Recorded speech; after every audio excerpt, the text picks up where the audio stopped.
Günü bir gün gelip üzgün məni axtarıb arayıb tapmayacaqsan. Ey nəyi əyri, nəyi düzgün, həyat öyrədib öyrənə anlayacaqsan. Axı dünya kimə qalmış, kimin olmuş ki sənin olsun? Dəli dərya, sevən insan heç olubmu ki sevgiyə doysun?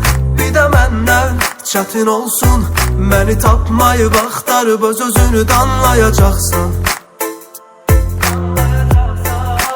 Ey axı dünya kimə qalmış, kimin olmuş ki sənin olsun?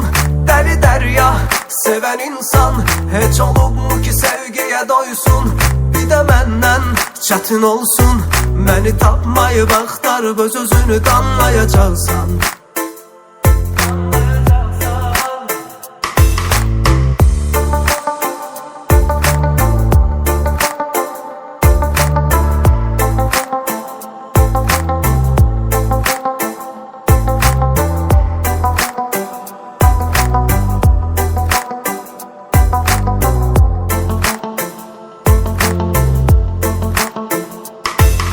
Elə bir gün darıxarsan, amma çatmaz əlin məni hər kəsdən soruşarsan.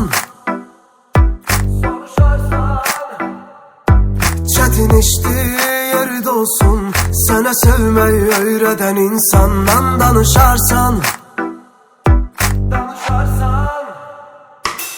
Axı dünya kimə qalmış, kimin olmuş ki sənin olsun? Dəli dərya, sevən insan heç olubmu ki sevgiyə doysun? Bir də məndən çətin olsun, məni tapmayıb axtarıb öz özünü danlayacaqsan.